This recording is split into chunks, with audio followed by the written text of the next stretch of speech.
You've got big projects to tackle, but your day gets swallowed up by repetitive tasks and constant inquiries.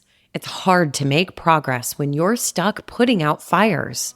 That's where Element 451's AI assistants come in. Acting like an extra set of hands, you get your time back for the high-impact projects. Ready to reclaim your time? Visit element451.com/AI team to learn more.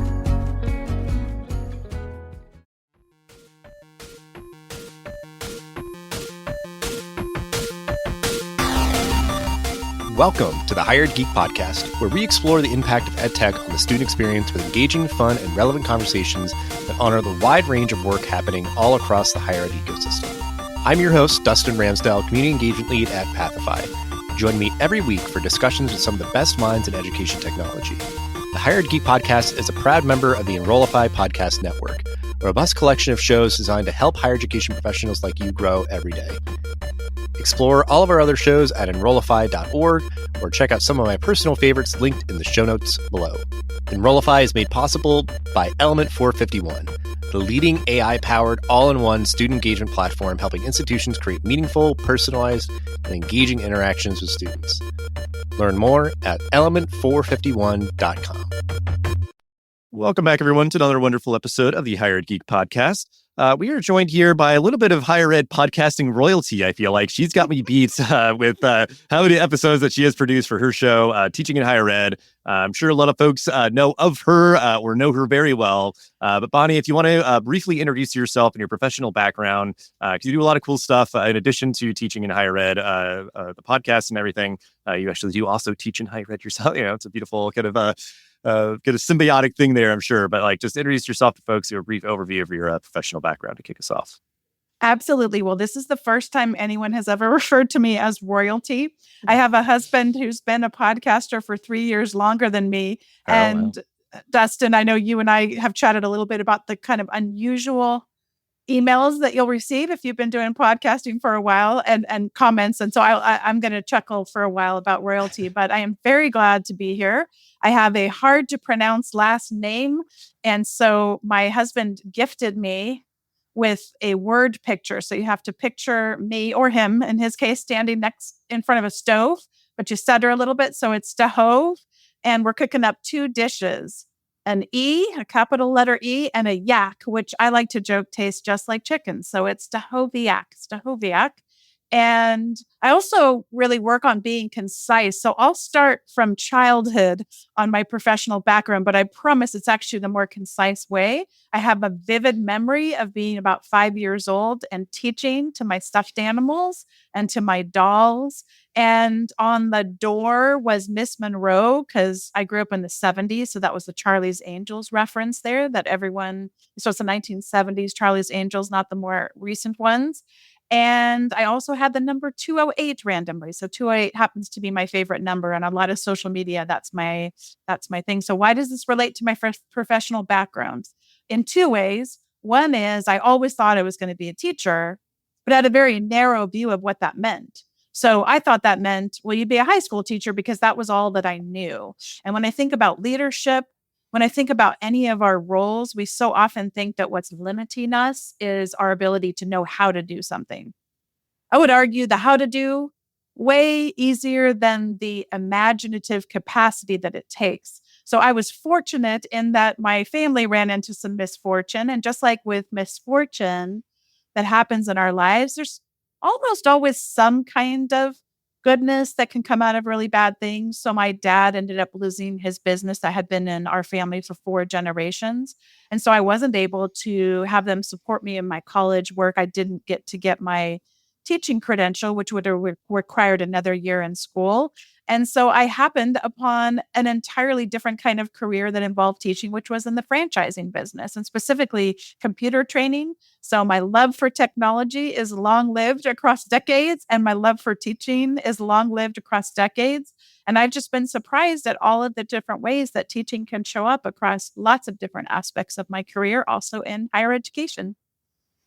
Yeah, and we're going to break down a couple of those components. I think, certainly, I'm still talking about the podcast, but also, yeah, like you have been a faculty member at your institution for a long time, and I think just for me, like one, I just kind of like, I wanted to talk to you because I think just like, having a lot of respect for you as a very consistent content creator, but that idea of sort of again, that sort of symbiosis or sort of fusing and kind of symphony of all those things kind of coming together, how they kind of play off each other, the content creation, the teaching, and other things that you do. But yeah, I mean, I think it is like, I certainly have observed, I think like teaching and learning in higher ed is like, a little bit of a blind spot for me. Like I just haven't really, and so, I always appreciate opportunities like this to explore it a little bit more, but that we've like just given a little bit more respect to kind of what you're saying, that sort of like literal notion of like, what is teaching? Like, how does it show up in our lives? Like, how can we do it? Like there could be so many great opportunities to have like those sort of like teachable moments and whatever else, like whatever we're doing day to day in our working or personal lives. And so like, I know just one, I feel like very prominent kind of manifestation of that is like, a lot of big corporations like building out their like whole learning and development teams, because it's like we want to like help our employees like do a better job at their job, but also like, maybe helping to like facilitate like education benefit programs or whatever, like guide them through learning things that like are going to be more persistent skills or just like, fulfilling for them, or maybe are furthering their career here or somewhere else or whatever. So it is just, just kind of an interesting kind of societal thing that you're sort of like, kind of runs, I guess, kind of parallel to your, life over, kind of learning like, okay, I can do a thing that I have always wanted to do since I was little, but do it in a lot of different ways, which I think is also just like a good lesson to try to like instill in our students, where it's not just like, I got to do this one thing, and if I don't do it, then my whole life is like, ruined or whatever. I guess it's like a brief follow-up. Do you feel like that is kind of like part of it, that idea of sort of like, okay, let's like open our minds a little bit about the possibilities of like how teaching can be sort of implemented in different, circumstances? Oh, absolutely. And I think that when we think about our own lives, how vital it is to think about a sense of purpose. And I know that can be said in such trite ways, but I really do believe that fundamentally at our core, we have inherent strengths that can be built upon, or we can try to fix what we perceive as wrong with us, but instead coming at it from an asset mindset. And I think it does help that my doctoral degree and my research is in leadership studies and specifically within organizations. So to me, I love that I'm self-aware enough to know that there is just this kernel of a love for learning and a kernel of a love for teaching, but that it really can be applied across so many different contexts. But somebody may have a love for sales and marketing, and they may not even have been able to be in positions where they could be self-aware enough to know. I have somebody that I work very closely with, and we like to use the Strengths Finder. Yes, I am aware that there are always research failings with any of these instruments in terms of the validity and reliability of them. To me, if a tool can help increase your self-awareness, even if there are concerns we should be aware of around validity and reliability, to me, it's still helpful. So she scores off the charts on relationships. And if you saw her profile, you might think, oh gosh, she's just not good at getting things done. She's actually phenomenal at getting things done, but she gets them done through relationships. So as I understand her better, I mean, she's always been in a field related to sales and marketing, but today she's in learning and development, but it's coming out of her phenomenal ability to build relationships. So she's able to get things done at our university in ways that my strengths just wouldn't at all go down the same paths that she does. And it's so fun to be working in a team with other people who can complement the areas that I may not be able to tap into as well. And being able to see that happen throughout our team is such an absolute joy. Yeah. And I'm going to do some weaving, some segueing here of like to our next question, because I think the idea of like a broad kind of point, the idea of like, through higher education, I've had this, like a lot of people kind of share this reflection with me of like, a big outcome for them was getting more comfortable with ambiguity. Like that's something, the idea of like, if we, with kind of the example we're sharing, you have a very limiting view of like, I growing up always wanted to be an author, but it's like, all right, well, let's try to like break that down a little bit. Like, and I realized it's like, well, no, I want to like help tell stories. There's a lot of ways to do that. So that opens up your mind at the possibilities of what your life can look like and how, you can be fulfilled in that. And I think, it has now manifested through like doing this podcast and sort of like talking to people and doing all that. And I think, the idea, like we hope to sort of instill that through higher education. Like that is just like one of those outcomes where it's like, if we can just unlock that, whoever you are, wherever you're from, whatever you plan to do, like, that can just be so freeing and everything. So is there any reflections about, like, you've been producing the podcast for so long and everything, like, has it helped you kind of like unlock certain things in other aspects of your life? Because obviously it's the idea of like you're having these kind of same kind of interviews and conversations and, about teaching in higher ed. But like, to me, sometimes it's even just sort of like the act of doing it and like being consistent with something and like putting yourself out there and all of that. Like, are there other reflections like that, I guess, for you of like, oh, this has really helped me just like generally in my life to be, to be learning something? Yeah, there are 3 key themes in reflecting on this that just keep coming up again. You just mentioned the first one, which would be sustainability. I'll talk a little bit about that, but the second 2 would be vulnerability and creativity, which we've kind of been really talking about this entire conversation. So let's start with sustainability. I am oddly motivated by streaks. So the fact that I wear an Apple Watch, for example, and I love the fact that to see that streak keep going, that on days when I just don't feel like going for a walk, that I'll do it anyway. So that and the vernacular on an Apple Watch is to close your rings. And I am pretty happy because their recent feature upgrade is that you can give yourself a day where you get a little break from it, which is really nice. It cracks me up. I said feature in air quotes, but you're listening via podcast, so you just have to picture me using the air quotes for that little break. But I'm also oddly motivated by streaks with the podcast. So since June of 2014, I've aired an episode every single week. So that's more than 10 years. And I said that I would stop after I reached 10 years. And now I'm like, okay, but, we're now nearing the end of 2024. Will I keep, going? I don't know. I don't know when I'll stop. But it's about sustainability to me. And people will often say, how do you do all the things that you do in your life, which is a whole other question that you're not asking. And there's a lot of aspects to it. But one aspect that I think a lot of people aren't really able to tap into in their lives is the power of checklists. And the best resource I could tell anyone listening is called the Checklist Manifesto by Atul Gawande. Atul Gawande is a surgeon. And so he writes not only about in the medical profession, but the example in the first chapter is in the medical profession, how many lives have been saved from something as simple as a checklist where everybody goes around and introduces themselves and what their role is in this particular surgery, for example, and then what surgery is it we're performing, on which appendage, for example, and what that does. It's so simple. I think it's 3 or 4 steps, but it achieves reducing some power differential such that somebody who's supposedly the lowest in the power dynamic in the room might feel that confidence to come in and say, hey, something's going on. But for me, I'm not saving lives in my podcasting, but I am working on a lot of identical steps. Each podcast probably takes, I'm going to guess, 30 steps or something like that. He would argue that's actually multiple different checklists, that a 30-step checklist would be too long. But we have some that the podcast production support person does and some that our podcast editor does, and then things that I do on my own. Well, how do we make it sustainable to have a podcast for that long? Well, one thing is a checklist for every episode because they're all going out of order.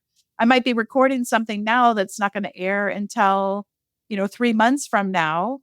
And then people are going to send in their bios and fill out, their guest profile form in different orders. So I really do recommend the Checklist Manifesto, especially if you struggle with that more executive function to be able. I'm kind of a scatterbrained. Someone on a webinar I was given the other day called this a squirrel brain, and I thought, oh my gosh, that is a perfect description. So it really can be helpful to know what stage am I at achieving various goals, and really every episode is just another goal, just like every class someone teaches, every project someone works on, can be broken down in that way.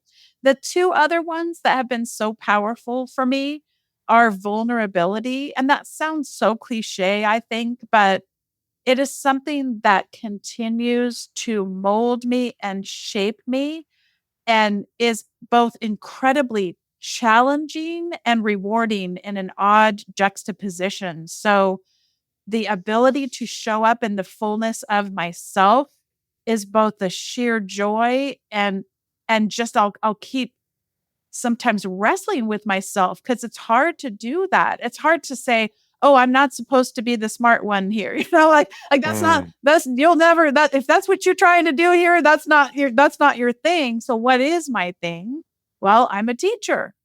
I want to be curious about asking questions. So that's really hard work. And then finally, the creativity part is not as hard of work. That's just sheer exhilaration where, and like I talked about earlier, I do so believe that an imaginative capacity, both as individuals, but especially when we unite with others in solidarity who share our values to expand a collective imagination, is one of the most powerful things that we can ever be part of as human beings.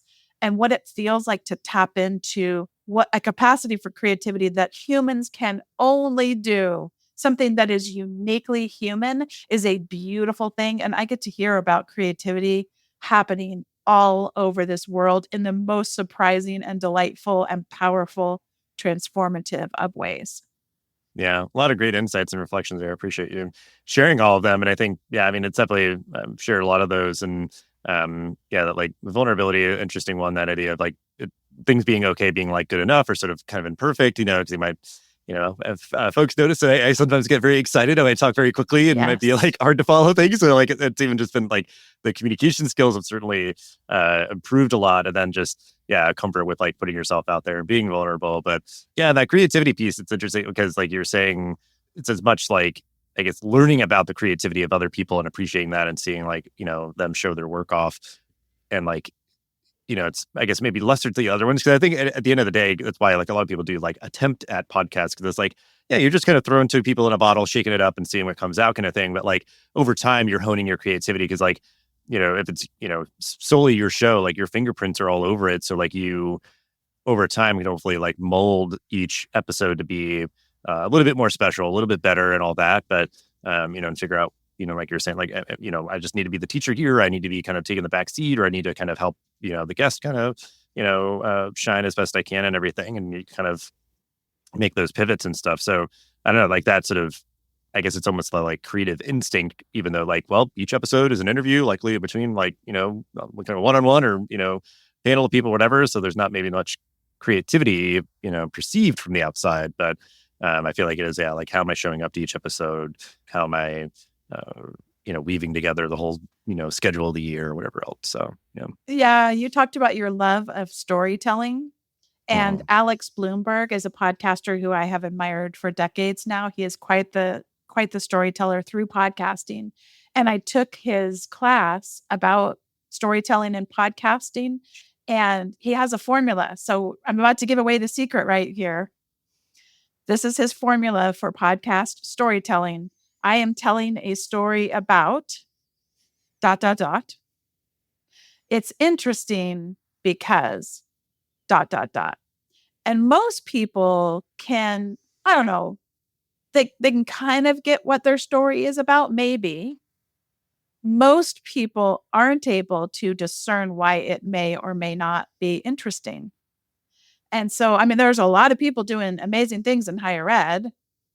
I need to be able to sift it out to what might be interesting most to the community who tunes in, which is very fortunately built around my own love of teaching and learning. So if it's not interesting to me, it's probably not going to be interesting. And I don't mean to insult anyone. There's a lot of important work that happens in this world that is not interesting to me. So that's not what it's about from a pride standpoint, but from a passion standpoint of, is this going to ignite some imagination? And I was going to say one last thing. You made me chuckle when when you were talking about your own vulnerability and how hard that can be.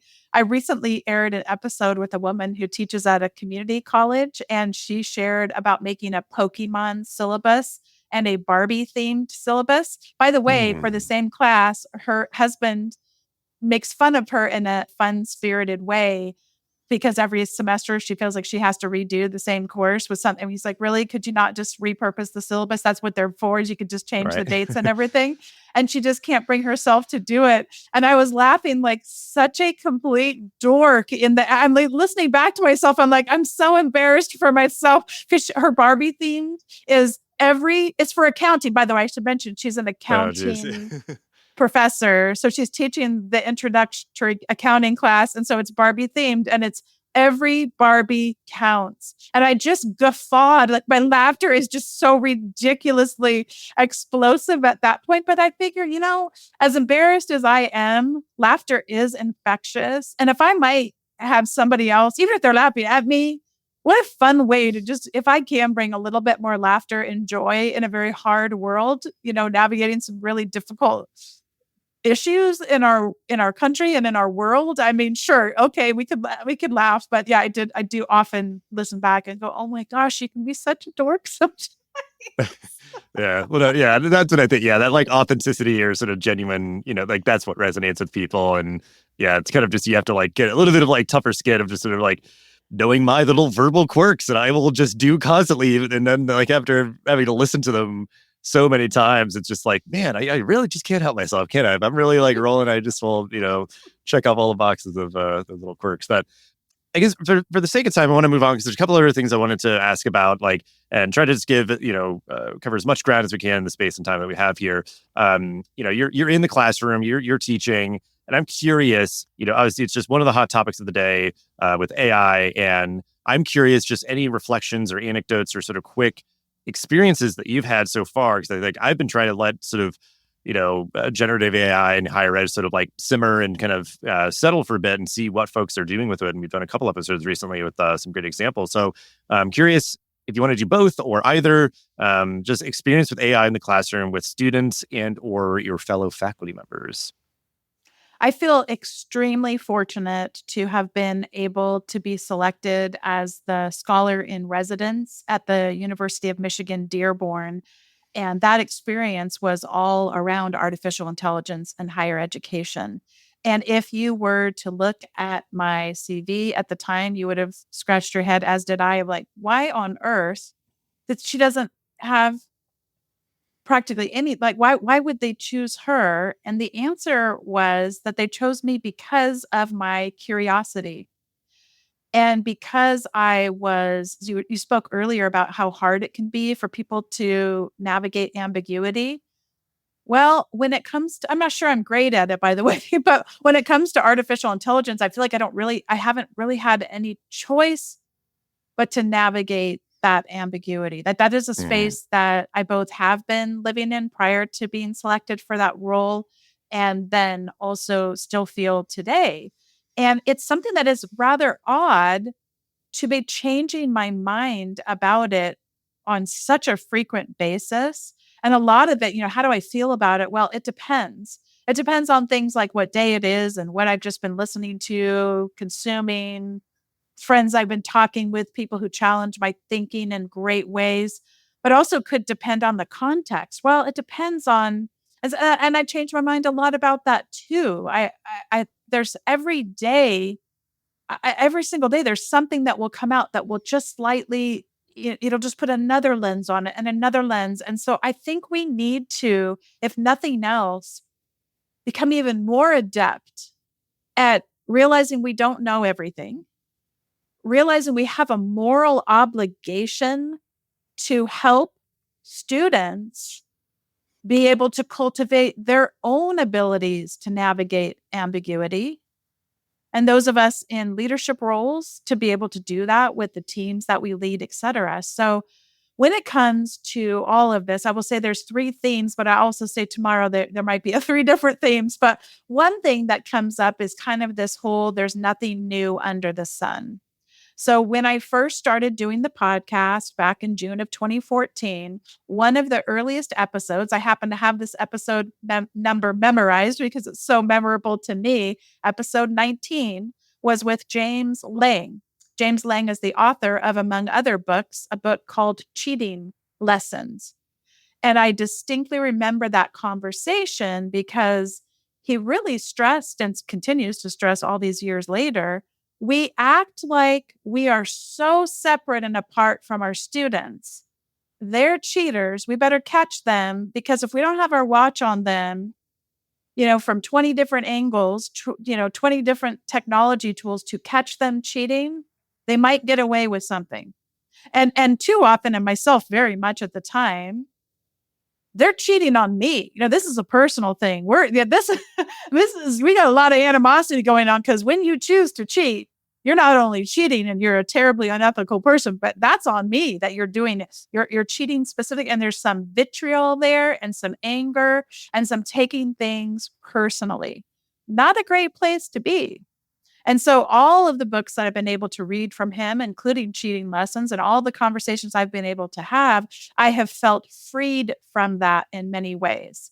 The idea that students don't want to learn, I don't want to teach in that world. And if that is the world we live in, guess what? It's not going to exist for long. So we have to believe, and I think morally we ought to, and I just think human beings are inherently curious. If people aren't showing up with curiosity in our interactions with them, perhaps that should be on us to look at what might it look like to rekindle our own curiosity that we have, and do that on a regular basis, dare I say, even a daily basis. So in some ways, there's nothing new under the sun. When we're thinking about artificial intelligence, I think we should be doing it with a mindset. Human beings are inherently curious. Human beings do want to learn. And yet, of course, there are systemic factors. And sure, people can be immoral and make poor choices. Sure. That's just not the lens I want to place on the entire context in which I do my work. Yes, of course, that does happen. But the majority of it is probably something systemic, and I'll probably better be able to address it if I think about other fellow human beings as naturally curious, and that there are things I can do to draw it out in a place that may have tried to extinguish almost all of it in that context. Maybe they're getting curious. I got 2 students who want to start a bakery taking my class right now. You know what? They're very curious about baking and about owning businesses. You know what I mean? That's something, but as far as a particular class, a particular context, we've got to be thinking about how might we do that. So a couple other things. I think that you asked about how students are feeling about it. We've had some panels about it at my university. I also got to attend some of the panels with the University of Michigan Dearborn. And it still seems a little bit like it's mixed, although more and more students are trying it. We're not having as direct and open conversations with as much regularity as I think would be helpful. And part of that circles back to because we're accusing them of cheating and using all the same technologies that we're, using that have high failure rates, that are disproportionately discriminatory against people for whom English is not their first language, and toward people who aren't able to afford the paid versions of a lot of these services. So the inequities that we see not only persist, but they become amplified, when we start talking about these kinds of tools. Mm-hmm.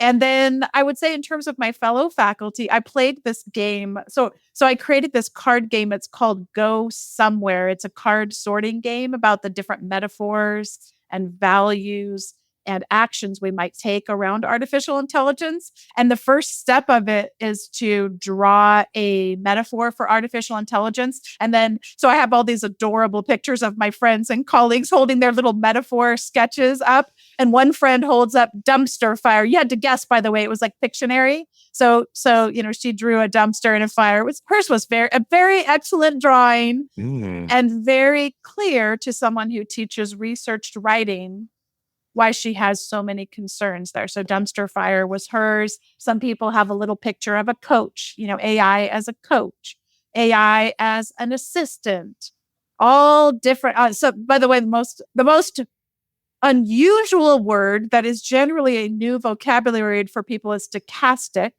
So there is the stochastic parrot. Stochastic is a word that is essentially sort of a randomness of patterns. So a stochastic parrot would be a metaphor for describing AI as, it's just repeating back what it's heard. Mm-hmm. It's not doing any thinking, especially not critical thought. And the patterns that it is generating are random. And even the companies that today are developing AI don't always know why it produces what it is it produces. So they don't even always understand why it works or doesn't, as the case may be, which is rather fascinating. So Yeah, and I guess a couple of reflections on that. Like, it's just, I love the point about curiosity because I think it applies to just being open-minded and curious about this as a tool. And like, even just in the way of like, it seems like a lot of folks, obviously mixed of like, is it a coach or is it a dumpster fire, or like yeah, students are, kind of, toying with it and seeing what's going on. But like, I think ending up in that sort of like middle ground of just like, I'm curious, I'm open, like you show me something great, you show me, and especially like if you could show me like how this works, what the results are, and if they're like reliable, like, I mean, sure, like if it makes sense, if it, it's cost efficient or whatever, like it's kind of like that place versus being like this sort of like demagogue about it and trying to just like, it's the most amazing thing, it's going to change the world and everybody's going to get on board or else or whatever, or being like, this will be the downfall of society and we're, creating our own destruction or whatever else. It's like, how about just a middle ground of curiosity and all that? And I think a way to even like try to kind of put up a firewall against sort of like either kind of polar end of like this conversation is like, and I feel like I don't hear enough people talk about this, but it's also like, aren't we the ones making these AI tools? Can't we put sort of like guardrails or sort of like, things on there? And then even if so, or if not, as organizations, as institutions, like we can put in sort of the like ethical use policies in place that we feel comfortable with, and also just like iterate on them over time as we, maybe see things change or evolve. And then also like trying to help students and faculty and staff and everybody else like have good digital literacy skills. So the idea of like, oh, I can, better identify, maybe AI generated imagery or different things, or how best to use these tools versus like trying to kind of, cram everything that I'm doing and being like, hey, write all my papers for me, do all these things, like, write all my emails for me, do everything. And it's like, you're probably going to like get some pushback on that. Like, the uncanny valley is real. And I think we're starting to see how, innate it is to humans to be even able to identify like writing that feels kind of off. It feels sort of like hollow. Certainly, because I'm thinking about, sort of the uncanny valley with like CGI when it's like really bad. And it's just like, okay, this is like uncomfortable for me. It's like, it's, trying to be human, but it's not or whatever. That's what's been interesting to me is I think there's even the kind of instinctual thing that we were like, sort of poorly executed AI imagery, writing, everything else, like you kind of push back on that. But it is an interesting moment, I guess, because there is so much like, like you're saying, it's like I ask you this question again, like a month from now, you might have a different answer because like, something else has happened or come out or whatever. But yeah, because it's just like, oh wait, hold on, breaking news. But I guess for context, we're recording this in the middle of October, 2024. But and I know the biggest thing that people ask me about is like the tool that you can like feed in text and it'll create a podcast for you.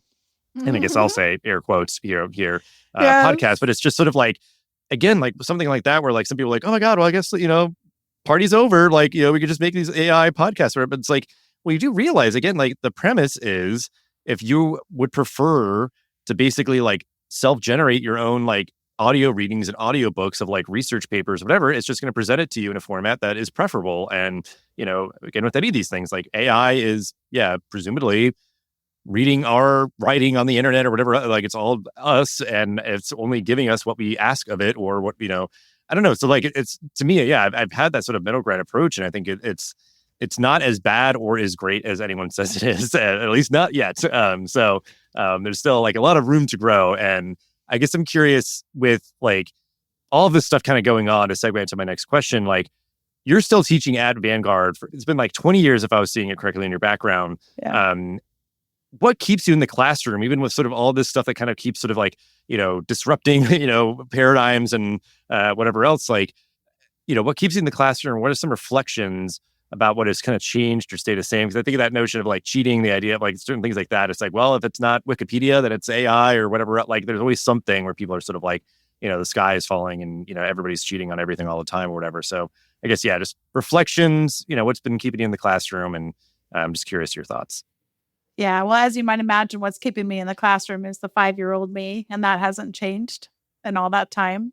And so I want to just read a little bit from Parker Palmer's book, The Courage to Teach, because he says it better than I've ever heard it said before. I'm reading from Parker Palmer. He says, I am a teacher at heart, and there are moments in the classroom when I can hardly hold the joy. when my students and I discover uncharted territory to explore, when the pathway out of a thicket opens up before us, when our experience is illumined by the lightning light of the mind, then teaching is the finest work I know. He goes on, by the way, which I won't continue, but he goes on to then talk about the less positive sides, because teaching is both a joy and an awful pain too. When you love it that much, it can bump up against our sense of identity, our sense of purpose, and why we were put on this planet. And so it's just a wonderful book that looks at the joy and pain of teaching. But that's really the best answer I can give. As far as what has changed a lot, I am happy to say that we are seeing some responses to the mental health crisis. I've seen some evidence of some stigma being reduced. People can talk about the challenges they're experiencing. By no means are we done by any stretch of the imagination, but I'm starting to see a lot more of a recognition of how these challenges with mental health have been exasperated, and people looking to reduce the stigma so that help-seeking behaviors can become normalized. And then finally, I mean, we've just been talking about that, but just a lot of rethinking our pedagogy, our teaching amid both a pandemic as well as the increasing ubiquity of artificial intelligence. And that's always good. I mean, just like the woman I talked about, her name's Teresa, by the way, that I interviewed from the community college with the Barbie syllabus and the Pokemon syllabus. Similarly, I continue to, every time that I teach, it feels different. And what's different now, each of these classes creates its own unique community. That's the ideal. And each person is unique and coming with their own unique intersectional identities and their own unique challenges, many of which I will never see. So the mindset that this is not a person who's looking to cheat, and certainly not cheat on me. This is a person who has challenges in their life in the same similar ways that I have challenges in my life, but also in some ways that are markedly different that I would never understand. And so to be someone who cares enough to provide what Sarah Rose Kavanagh calls compassionate challenge. That is, by the way, from her book that is called Mind Over Monsters. And she writes about her own struggles with mental health. And it is a book about youth mental health. And so the idea that you would care, not just to pat somebody on the head and say, you're good enough, you're smart enough, and gosh darn it, people like you. That's a Saturday Night Live reference from decades ago, for those of you younger than me. But we care enough to have to challenge other people, because we know that it is what some memory experts call desirable difficulties that actually are going to produce the most long-lasting benefits. And too often in higher education, we look at benefits as you're going to get a better job, you're going to make more money, which of course is wonderful when you get that job and you get that more money. But also, as a society, we need education. We need learning so that we can be teaching ourselves how to focus on the common good. And when we live in societies where the common good is not just tolerated, but fostered, that's the kind of world that I want to live in. That's the kind of society. And we have a lot of work that we need to do. Oh, yeah. I mean, that's great stuff there. And I appreciate you just kind of name dropping a couple of good resources for folks and everything, and beautiful quote. And because, I mean, I think it's, like you said, there have been some very recent, and the joke always being, it's like, I'd love to live in precedented times versus all these unprecedented changes, because I think the arc of folks like yourself and everything, like over the past, just whether it's doing your podcast for 10 years and preceding that, just folks who have been, committed to improving, teaching and learning wherever it's happening, that arc has been nurtured to be kind of moving in the right direction. But then you have these sort of seismic moments that really, disrupt and I think shake up any of the sort of preconceived notions that I have, and kind of start to really wash away a lot of the residue of teaching could only happen effectively in person. It's like, okay, we're really kind of getting, a lot of that kind of residue worn off. And then, the idea of something like AI that I think people are, again, at least being open-minded about the possibility, not the sort of like inevitability of AI as potentially a supplement, the coach, the assistant, the support system or something like that. In my head, seems like the most likely and palatable and useful and kind of proper way to use something like that. But yeah, I mean, it is like it's, I mean, like it whether it is just teaching for its own sake, like that act is something that kind of bends the arc, of society towards progress and improvement and all that. But even just like the work that we're doing at institutions all across the country and everything, like, that it is, like you kind of have to keep that sort of iterative mindset, that curiosity, like all these sort of things to kind of put the intentional energy in to keep improving things. And unfortunately, I think, some institutions were like kind of lagging, and then we're forced to make changes within the past couple of years with these things happening. But I don't know. And I guess it's like one little, like, before I lose the sort of thread, that's like a whole other kind of conversation. But like the idea of this climate that we're in, where, unfortunately we are seeing like a lot of institutions close and merge and all that. But like, to me, having to stay the eternal optimist and find the silver linings, the idea of sort of the winners and losers in terms of like institutional strategy, the institutions who really are, earnestly putting into their strategy with their faculty, with their staff to keep improving, keep doing right by students, supporting their mental health, having those conversations, and like all this kind of stuff. It's like you're seeing them sort of boil to the top and everything. And it's like, okay, great. Like you have earned and deserved to be sort of the ones who are, breaking away from the pack. And now it's, at least hopefully, for the ones who are sort of lagging behind, it's like, okay, well, you see what they're doing? Like, in your own way, try to better, embody those sort of, those values, like, all these things that kind of you're mentioning and everything. And so I feel like, yeah, just hopefully like it gives folks, just a better target, I guess, of like, how do you create an environment that, is emblematic of being curious, helping people be more comfortable with ambiguity and be more, open about mental health discussions and better supportive of their issues, and just more like, yeah, because I feel like just a theme from what you were saying too about like, your love of teaching and sort of, I've certainly seen this as well and appreciate a lot. It's just much more empathy, I guess, like towards students, towards their struggles. How can we like assume sort of a better or good intent on their part, where like they earnestly are like choosing to enroll and show up into class and do all these things, and not like assume that they're always trying to get away with something and cheat and whatever else, like I love that there's been a bit more of a pronounced shift there, and people are having, I guess, more of those conversations and less of the sort of like, how do we catch plagiarism, where it's like, yes, we do need to obviously have some safeguards in place. Again, like we got to try to put those, policies where appropriate. But yeah, I don't know. I guess any reflections, I guess, on sort of my reflection of your reflections. Well, yeah. And I think this might lead to this part about hope. So the idea of like, what do we do with this? Because one thing while you were sharing is that we also need to be kind to ourselves. We need to be empathetic to ourselves. And what's interesting is when we do that, it actually can spill over into being kinder and more empathetic toward others. And when I think about what my advice is to others, is that we need to have our hope. Yes, you talked about this. Could we just live in precedented times for a little bit? And our hope needs to be strengthened through action. And I want to just quote one more person. This is Kevin Gannon, who talks about this whole idea that hope by itself is not sufficient. It has to be combined with action to make any difference. So I'm quoting from him here: because I have hope, I cannot abide by the status quo, because I know what could be, not just what should be.